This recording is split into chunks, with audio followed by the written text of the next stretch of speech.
Online sa hotline. Pero sa pag-atag sa aton sa komprehensibo kag latest nga mga updates ni joining us over the phone is Attorney Cesar Distrito. Attorney, how are you, sir? Good morning. Mayong aga gidara sa imo mayong aga matagba. Salamat gid sa time. Doon nag-fade out ang imong signal pero readable man lang.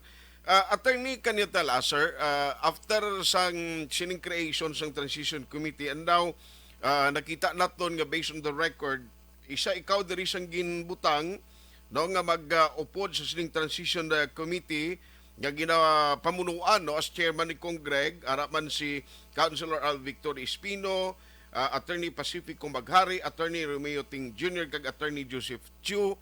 Sir, ano na subong ang mga ginahimo naton sa transition committee? Una no ang ginpadala ato gintalmahan no yes. Attorney, sir, sa iluguro kami sa piyak ka communication kiduga kuan ka kakadula Okay. sa piyak mo nga numero do okay man, sir? Okay man Sige, ba iset lang biliwat action Eden kay kanugon nagakadula-dula ga fade out ang signal ni Councilor. Base kung sa telepono pwede man siya kaagi daw kay parang nga mangin klaro bla kag mas matag pagi. Action Hotline. Now, ini si bod ni siya no kay ti documents kinanglanon gina nga maplastar mo. Gang dokumento at least klaro, kwentas klaras blang pag sulod sang karon nga administration at least may ara sila mga documents. Sir, sorry gid nagsaylo kami sa piyak ng communication. Thank you gid liwat sa time. okay na Yes, sir. Okay, Loud Mr. and clear na, Akbar. loud and clear. You were saying kaina, ano lang latest update, yes. attorney? So yesterday, I think yesterday though na pa-receive na naton sa opisina ni outgoing Mayor Binyo Nardia kay sa DILG ang komunikasyon nga formal nga naga-inform sa ila kay the last time ang tanan are all purely informal nga bahin kag announcement that there is a transition committee but this time with Congressman Greg Gasataya being the head of the transition team sang incoming administration nga ginapangunahan ni Mayor-elect Albi Benitez nga nagpahibalo na sa ila sang mga requisitos base sa DILG Memorandum Circular nga 2022-029 kag 2022-053 no parte sa pag-create sang transition committee. So diri ginpahibalo una nga ginpahibalo sang transition committee sang ni Mayor-elect no Albi Benitez. Una amo ang komposisyon sa komitiba kung sa diin imo man gin-mention bagulang as I said nga ginapangunahan ni Congressman Greg Gasataya, ni Councilor Al Victor Espino, ako tatlo pagid ka mga abogado no, si Attorney Maghari, si Attorney Ting kag si Attorney Chu. So ini siya also is a formal information kag communication sa ila nga nagahangyo nga we are ready to meet with our counterpart sa syudad ng Bacolod sa outgoing administration para mag-istorya sang mga nagakaigo nga mga hilikoton no nasambit nahambitan nga transition sa turnover of power sa June 30 sa sining nga tuig. Kag dira aton man ginapahibalo sa ila nga base sa memorandum circular sa DILG ang mga ginapangayo naton nga mga dokumento. Most of this ang pinaka-importante balan mo ang continuation of services naton sa aton pumuluyo is one of the basic concern no kag major concern ni Mayor-elect Albi Benitez. Number one, paano nato mapadayon ang aton mga traffic ang pag-maintain sa aton traffic because this requires sang personnel. When you talk about personnel, ang ilang kinanglanon nga sweldo.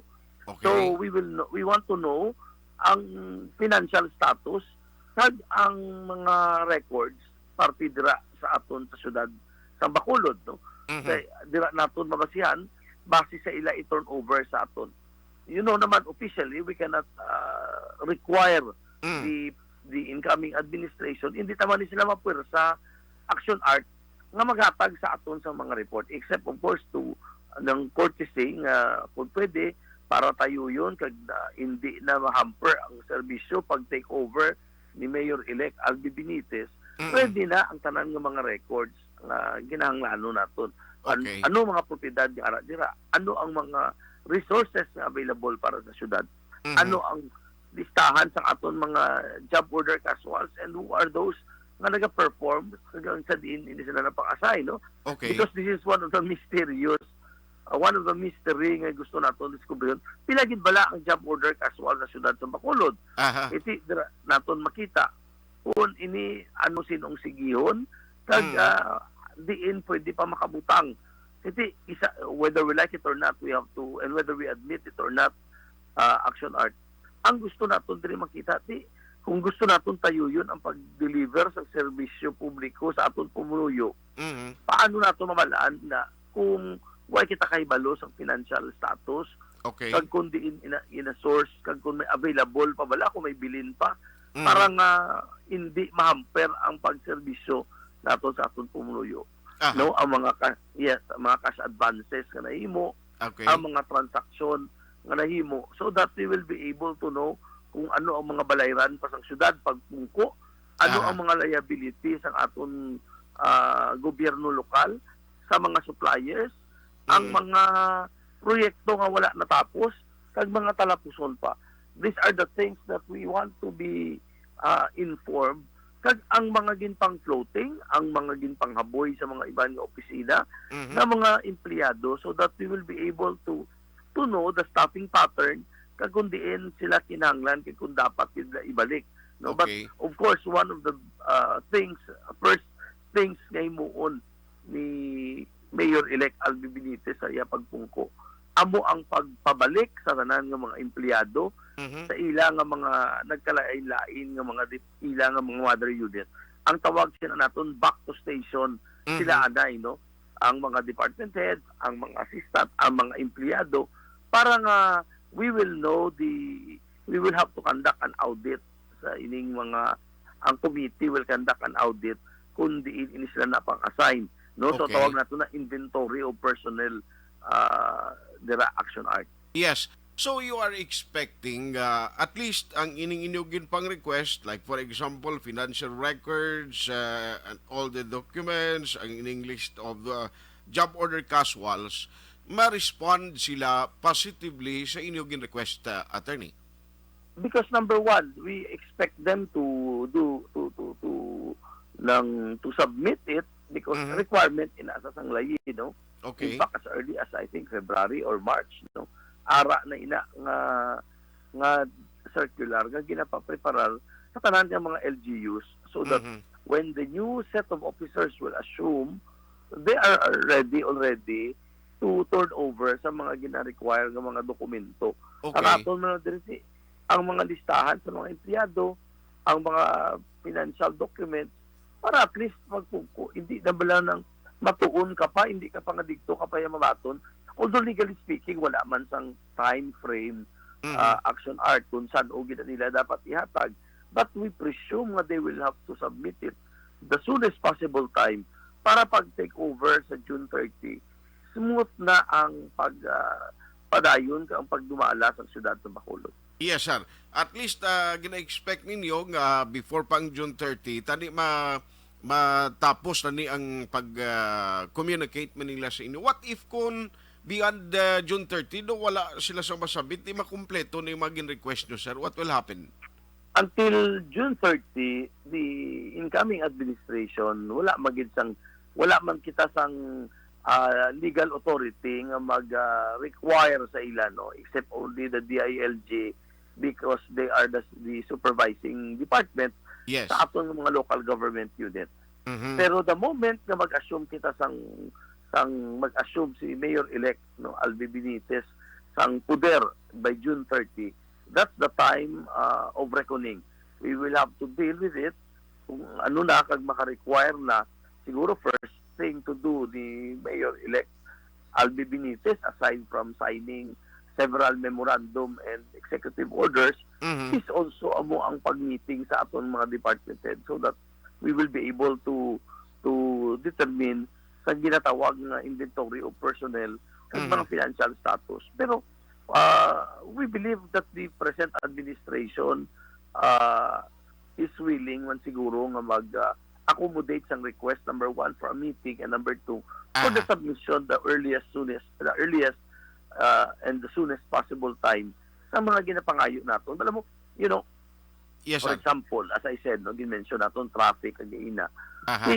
Ang street cleaners naton, if we will not know at this point in time or before June 30 ang financial status sa ang mga departamento, sa ang mga budget, hindi ka pa kapamutang tao, hindi pang assign mo pa na sila. You cannot do it overnight. So you need correct. to find personnel to do that or to sinong kinanglanon i-retain tungod kinahanglanon sila sa ilang mga nagkasay-say assignment. So that is why we will be able to determine it and nang take the necessary actions if we have the complete facts at hand, kung kumpleto ang mga dokumento nga ginakaptan naton. And we expect them to extend to us the necessary courtesy by providing us the necessary information and documents base man sa executive order, base man sa DILG memorandum circulars. Yes, sir. Now, in a way, subong daway pagin man officially nakapalayag yung city kung sino magpamuno sa ila sa transition team. Pero most likely, sini nga mainadlaw o kung sabtang nagilapit ang June 30, guro may ara man na sila ipadala nga kwananga official communication kung sinong dapat ninyong istoryahon dira, sir. Yes, before siguro June 30, we will be able to know kung sino man ang gin-appoint sang past administration. Alam mo, ang mga ginapangayo sa dira is, number one, nag-meet naman kita sa mga ibang mga department. We meet with Mayor-elect Albi Benitez and Congressman Greg Sataya. Nag-meet kita upo dito sa mga sa kontraktor, no, sa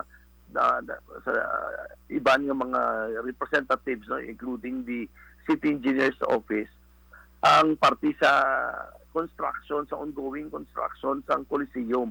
So, ato man dito ang department head sa city engineer kag mga personnel nila. And in fairness to them, they have extended to us the courtesy. And nang okay man ang exchange of dialogues naton dito. Okay. Now, in short, ang party sa mga departments, so far okay man sila, no. Mayo man ang ila pag-istorya. With regards naman sa proyekto nga ongoing, we need to deal with it. Kasi kanugon man, for example, for example, ang announcement ni Mayor-elect Albi Benitez is to reduce it, ang budget para dira sa Coliseum, that instead of making it as a Coliseum, it could be converted into a trade center, no, or activity center na pwede magamit.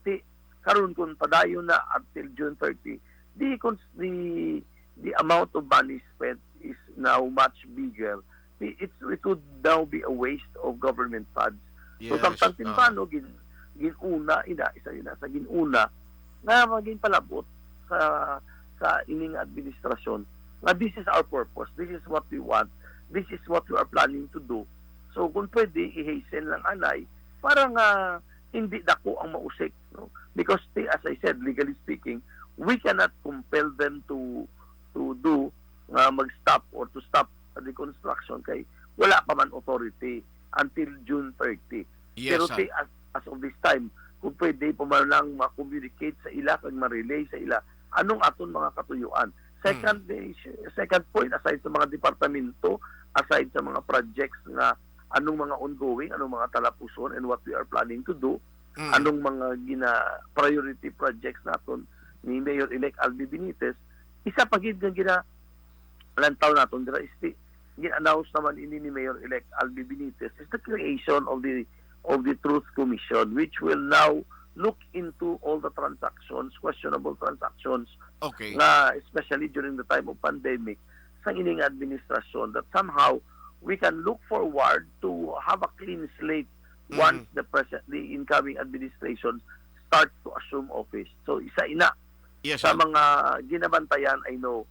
So it will also be one reason, Action Art, nga kung wala sang problema, di at least makasiling kita nga clear ang kaglimpyo ang ilang alat. So Aha. this will be an opportunity for them to clear all the issues. Yes. Actually, kung tawag man niya problema, kung ay kada sang ginatago, kagway isang problema sa tanan nga magina-request yung mga documents, which is due process, manginatag sa inyo, may time man nga, may ample time man to process inyo, kag present sa ni sa incoming administration, why man niya guro problema na? Yes, correct. Why gid siyang problema as long as if they could explain, they could justify, no? We will look into that, no? Kundi sabton tala ang mga pamangkot sa pumuluyo. Like for example, like anong pilagid bala ang mga mga example in procurement sa pagkaon, sa food packs na distribute, isa ina sa pinakadako nga issue nga ang naway nakalabot sa kadam-an sa aton pumuluyo. Pilagid lang ilagin release kag inibala na baton sa pumuluyo. And ang isa na ka mga question ganiti, nga ang nabuhay kita nagbakal sa bugas nga insakto nga para ipakaon sa aton pumuluyo, isa man ina sa gusto ko may baluan. You know, I am interested to know the reasons why kag diin to nagkadto ang mga ginpang donar Yes. sa aton private sector. Because isa ina sa issue nga nagkagat gid kag na-frustrate gid ang pumuluyo sa ining administrasyon. So with that, we want to know the answers to all those questions. Ang mga procurement nga ilagin pang gamit, mga ilagin pang procure. So we will know into that, no. Ang mga cash advances, kag ang pinakadako na issue of course is the JOs nila. Kung inibala ara gid kag naga-exist kag pila gid kabilog ini sila tanan. So we will know and we will learn into that the moment we assume Mayor-elect Albi Benitez, this team will assume office. Ang amo niya sa transition committee is just to pave the way for the smooth transition ng ining administrasyon, Action Art. Yes, so hulaton na mo na sir, samtang nagilapit ang June 30, but ang do interesado pagid ko after sa sining committee nga nangin part ka sa transition committee, what will happen to Attorney Distrito no comes June 30? May ara offer na sa imo si Mayor-elect Albi Benitez. I know nga mangin part kagyapon sa administration sa pag-serbisyo, pero may specific sir nga mga offers na sa imo? You know, under the law, when you lose the election, you will have to stay for a while. Nga hindi ka pwede ma-appoint within 1 year. So, correct. Somehow, I will be going back to my private practice, teaching, which is my first love, ang mangin maestro. Diba kita siguro? Maybe we will just do some consultancy and pro bono nga serbisyo sa syudad ng Bacolod, the Action Art, no? But to be a part of the official family ni Mayor-elect Albi Benitez, there will be a 1 year hiatus anay. Hindi ka pwede ma-appoint, no? Kag for that, so I'm happy man nga makapahuway anay sa makadali, Action Art. Yes. Pero willing ka man, sir. Halimbawa, kung nabalon niya ka nga mangin part ka sa Truth Commission nga tukuron? Yes, I am willing. But again, I will not jump into I will not I will not make any conclusion, nor I will make some assumptions, no? Kasi it will be the prerogative of Mayor-elect Albi Benitez. I will first listen and I will first check the parameters of the Truth Commission before making any commitment at all. Yes, sir. So, finally, siguro, kuantan lang ka sa imo sining parting shots and mensahe sa mga Bacolod nun, attorney. Please go ahead. Ako yung una, nagpasalamat ko, Action Art, sa mga nagbuto sa ako, no? More than 100,000 nagbuto sa aton bilang Vice Mayor. And for that, I will forever be grateful. And as I said, whether in or out of government service, it will not stop us from helping and from doing public service. Ara naman na sa aton ugat Action Art, and for that we are known for serbisyo publiko. Tawag namon ganin na serbisyo distrito. Rest assured that I will always be here sa aton mga pumulo sa ikasarang naton. And with that, thank you for this opportunity na ginatag ni Mayor Albi Benitez kag ni Congressman Greg Sataya and Congressman Caraps Paduano na mangin parte kita sa ining team, no, ang Asenso Bacolod. And for that, sa expectations Action Art kataas kayo sa expectations sa aton pumuluyo sa ining maabot ng administrasyon. We will temper that expectations, but with a commitment, we will do all our best to help. No, as I said, I will not be part of the official family. Pero ara ko yan sa gihapon nga magabulig sa ining administrasyon. And the words coming from Mayor-elect Albi Benitez is that we will do the extra mile, no, sa pagserbisyo. We will not just limit ourselves kung sa ano oras magserbisyo, office hour, anong among obligasyon, but we will do an extra. The entire administration and the entire team Asenso will do the extra mile. Kag ikaduwa ang iya commitment is we will do ng the best, no, sang pagserbisyo. We will exceed the expectations, pero no commitment, but that would be our mantra sa ining maabot ng administrasyon Action Art. Yes. So, manawag na kami sa imo ugaling sa pila ka mga inadlaw for some updates. Salamat gid sa time, Attorney. Keep safe kag God bless sa imo. Salamat kag mayo aga. Action Hotline.